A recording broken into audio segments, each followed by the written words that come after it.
English बोलने के लिए वोकैबलरी का होना बहुत ज़रूरी है। अगर आप इंग्लिश बोलना चाहते हैं और वोकैबलरी सीखना चाहते हैं तो देखिए हमारी वीडियोस। अस्सलाम वालेकुम students, welcome to knowledge ocean.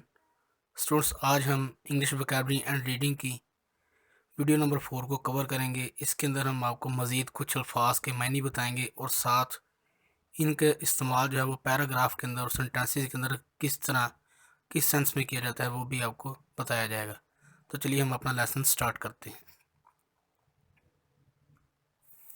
आज का पहला वर्ड है जी नेचर। नेचर कहते हैं कुदरत को, फितरत, यानी कि जो कुदरती तौर पर चीज़ें मौजूद हैं, पैदा की गई हैं, जैसे बादल, हवा, पानी, इस तरह की जितनी भी चीज़ें हैं उनको हम नेचर कहते हैं। अनसर्टेन, गैर यकीनी, यानी कि ऐसी चीज़ जिसका हमें यकीन ना हो, जिसका हमें पता हो कि ये चीज़ कभी नहीं हो सकती, इसे कहते हैं अनसर्टेन। ट्रांसिएंट, आर्जी, इसको टेम्परेरी भी कहा जा सकता है। टेम्परेरी और ट्रांसिएंट ये दोनों मुतबादिल वर्ड्स हैं, इनको एक दूसरे की जगह पे इस्तेमाल किया जा सकता है। सेफ्टी, तहफ़्फ़ुज़, इसके साथ सेफ्टी के साथ एक दूसरा वर्ड भी होता है प्रोटेक्शन।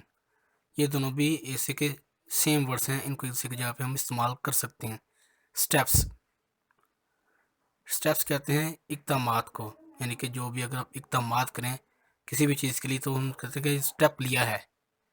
तो उसके ये अक्सर हम अपनी रोज़मर्रा ज़िंदगी के अंदर इन चीज़ों को इस्तेमाल भी अक्सर करते हैं, लेकिन हमें इन चीज़ों पर हम इतना ध्यान नहीं देते। तो नेक्स्ट वर्ड है जी अडॉप्ट। अडॉप्ट कर कहते हैं जी अपनाना, इख्तियार करना, यानी कि आप कोई भी काम करना शुरू कर देते हैं, किसी भी आदत को आप अपनाते हैं तो उसे कहते हैं मैंने ये हैबिट अडॉप्ट की है। फेट, तकदीर, डेस्टिनी भी कहते हैं, तकदीर को डेस्टिनी भी कहा जाता है। डिफीट, मात, शिकस्त। हैपन, रूनमा होना, कुछ हो जाना, कुछ कोई भी काम होता है, कहते हैं ये काम रूनमा हुआ या ये वाक़या रूनमा हुए तो उसे कहते हैं हैपन। इवेंट्स, वाक़यात। नेक्स्ट वर्ड है जी एविडेंस, शाहिद, यानी कि कोई भी चीज़ का गवाह हो उसे कहते हैं ये इस चीज़ बात का ऐनी शाहिद है, उसको हम कहते हैं एविडेंस, सबूत, गवाह। डिवाइन हैंड, खुदाई हाथ, यानी कि जो काम अल्लाह ताला की तरफ से हुआ हो हम कहते हैं कि इसमें डिवाइन हैंड शामिल है। डिसीजंस, फैसले। बिलीव इन, यकीन रखना। ये वो वर्ड्स हैं जो हम अपनी ज़िंदगी के अंदर अक्सर इस्तेमाल करते हैं, लेकिन हमें इनको जो हम इंग्लिश लिखने बैठते हैं तो हमें इन वर्ड्स को सही तरह से इस्तेमाल करना नहीं आता। तो यही बात हम आपको आगे जाकर बताएंगे कि इन वर्ड्स को आपने इंग्लिश में इस्तेमाल कैसे करना है।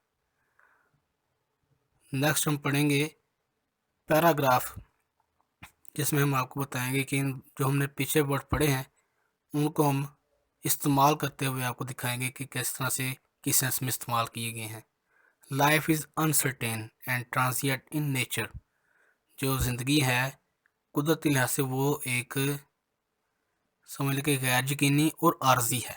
Human being adopt proper steps for his safety, जो इंसान है वो अपनी तहफ़्फ़ुज़ के लिए मुनासिब इक़दाम करता है। But he can not defeat to fate, लेकिन वो जो किस्मत है उसको शिकस्त नहीं दे सकता। Different types of incidents are happen daily around us, मुख्तलिफ तरह के वाक़यात जो हैं वो हमारे इर्द गिर्द रोज़ाना रूनमा होते हैं। These events are evidence that divine hand takes hold scenes, हमारे इर्द गिर्द जो वाक़यात होते हैं वो इस बात के ऐनी शाहिद हैं कि खुदाई हाथ जो है या अल्लाह ताला जो है वो तमाम फ़ैसले लेते हैं। We believe in fate, good और बैड एज मुस्लिम, हमें बतौर मुसलमान इस बात पे यकीन रखना चाहिए कि जो किस्मत है वो बुरी भी हो सकती है, किस्मत अच्छी भी हो सकती है। अब यहाँ पे कुछ वर्ड्स और शामिल हैं। इंसिडेंट्स, ये पिछले वर्ड्स के अंदर शामिल नहीं था, इसमें इसका मतलब है हादसात। तो आप इसमें देख सकते हैं कि जो मुख्तलिफ वर्ड्स हैं इनको एक दूसरे की जगह पे इस्तेमाल किया, जैसे आर्जी की जैसे ट्रांजिएंट आर्जी, इसकी जगह पे हम टेम्परेरी भी लगा सकते हैं। और जहाँ पे सेफ्टी लिखा हुआ है इसकी जगह पे हम अपने से प्रोटेक्शन भी लगा सकते हैं, यानी कि ये वर्ड्स एक दूसरे के मुतबादल हैं, हम इनको एक दूसरे की जगह पे इस्तेमाल कर सकते हैं। डिवाइन हैंड, इसकी जगह पे हम लिखना चाहें तो हम लिख सकते हैं अल्लाह लिख सकते हैं या गॉड लिख सकते हैं। डिवाइन हैंड और अल्लाह या गॉड ये सेम वर्ड्स हैं, हम इनको किसी भी तरह से लिख सकते हैं, लेकिन डिवाइन हैंड लिखने का मकसद यह है कि अंदर एक जो हमें लिखाई होती है उसके अंदर एक समझने के रंग सा भर जाता है। जैसे हम कोई भी ड्राइंग करते हैं तो उसमें अंदर अगर कलर करें तो जो ड्राइंग है वो बहुत खूबसूरत लगती है। इस तरह से हम जो इंग्लिश है उसको सीधा सीधा लिखने के बजाय अगर हम कुछ इस तरह से वर्ड लिखें, जैसे अल्लाह ताला की जगह हम लिखते हैं डिवाइन हैंड, बात तो मतलब तो वही बनता है ना, लेकिन डिवाइन हैंड लिखने से आपकी अंग्रेज़ी देखें, जो पढ़ने वाला है उसको भी अच्छा फील होता है कि इस बंदे को वाकई में कुछ अंग्रेज़ी आती है। तो अगर हम डेस्टिनी की बजाय हम फेट लिखते हैं तो वर्ड चेंज हो गया, लेकिन क्योंकि ये वर्ड्स जो हैं आम लैंग्वेज के अंदर इस्तेमाल बहुत कम किए जाते हैं। हम डेस्टिनी बोलते हैं, ठीक है, हम अल्लाह ताला बोलते हैं, गॉड बोलते हैं, हम डिवाइन हैंड नहीं बोलते। तो इन चीज़ों से बहुत फ़र्क पड़ता है। इसलिए स्टूडेंट्स आपको बताने का पूरा पैराग्राफ पढ़ के बताने का मकसद भी यही था कि आपको पता चल जाए कि कौन किस वर्ड का कौन सा मैनी है और किस तरह से किस सेंस में इस्तेमाल किया जा सकता है। तो यहीं पे हमारे लेक्चर का अख्ताम होता है। मैं उम्मीद करता हूँ कि आपको वीडियो पसंद आई होगी। अगर वीडियो पसंद आए तो हमारे चैनल को सब्सक्राइब करें, वीडियो को लाइक करें, शेयर करें। आपसे मुलाकात होगी फिर किसी अगली वीडियो के अंदर, तब तक के लिए इजाज़त दीजिए। अल्लाह हाफिज़।